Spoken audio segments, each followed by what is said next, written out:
ছাত্র জনতার আন্দোলনে ক্ষমতাচ্যুত শেখ হাসিনা সরকারের সংঘটিত গণহত্যার আন্তর্জাতিক তদন্তে জাতিসংঘকে চিঠি দিয়েছে বিএনপি। মঙ্গলবার দুপুরে গুলশানে জাতিসংঘের অফিসে গিয়ে সংস্থার আবাসিক সমন্বয়ক গোয়েন লুইসের কাছে এই চিঠি হস্তান্তর করেন দলের স্থায়ী কমিটির সদস্য আমির খসরু মাহমুদ চৌধুরী। এই সময়ে দলের সাংগঠনিক সম্পাদক শ্যামা ওবায়দও ছিলেন।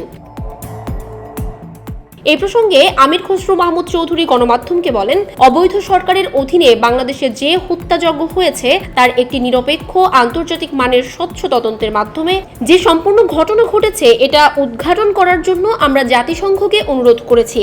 আমরা চিঠি দিয়েছি, তারা জাতিসংঘে পাঠাবেন। তিনি আরো বলেন, বাংলাদেশের রাজনীতির ইতিহাসে যে হত্যাযজ্ঞ হয়েছে, গুম করা হয়েছে, নাগরিকদের এটা উন্মোচন করার প্রয়োজন আছে। জাতিকে কলঙ্কমুক্ত করতে হলে সরকারের পৃষ্ঠপোষকতায় দেশে এবং দেশের বাইরে যে ঘটনার মাধ্যমে এই হত্যাযজ্ঞ করেছে এটাকে জাতির সামনে, বিশ্বের সামনে আমাদেরকে তুলে ধরতে হবে, যাতে আগামী দিনে বাংলাদেশে কেউ সাহস করবে না যে নিজের দেশের নাগরিকদের হত্যা করে জোর করে ক্ষমতায় থাকার যে আকাঙ্ক্ষা, সেই আকাঙ্ক্ষা কারো যেন না হয়। আমরা জাতিকে কলঙ্কমুক্ত করার জন্য এই ধরনের একটা পরিচ্ছন্ন, একটি নিরপেক্ষ, গ্রহণযোগ্য তদন্তের কথা বলেছি। জাতিসংঘকে অনুরোধ করেছি। আমরাও ইন্টারিম গভর্নমেন্টকে বলেছি জাতিসংঘকে বলার জন্য।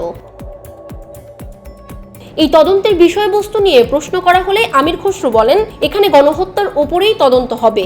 আন্তর্জাতিক মানের নিরপেক্ষ, স্বচ্ছ একটি তদন্তের প্রয়োজন আছে। এর মাধ্যমে জাতিকে কলঙ্কমুক্ত করতে হবে। তার মানে এই না যে দেশের মধ্যে যে আইনি ব্যবস্থা সেটার সঙ্গে তদন্তের সাংঘর্ষিক কিছু নাই, কারণ আমাদের আগে আইন বলে কোনো কিছু ছিল না দেশে। এখন সেটা আমরা ক্রমান্বয়ে ফিরে পাচ্ছি। দেশের অভ্যন্তরে যেটা হবে সেটা তো অন্য বিষয়।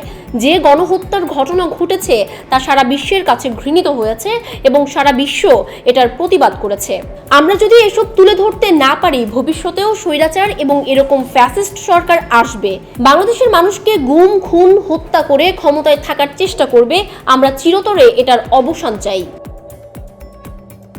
গণহত্যার বিচার হতে একজন গণহত্যাকারী কি আবার দেশে ফেরত এসে রাজনীতি করার অধিকার রাখে কিনা, এ প্রসঙ্গে আমির খসরু বলেন, দেখুন, ফিরে আসা না আসা তো তাদের নিজস্ব সিদ্ধান্ত, কিন্তু গণহত্যার বিচারের সম্মুখীন হবে এটা নিয়ে কারো মনে সন্দেহ থাকার কথা নয়।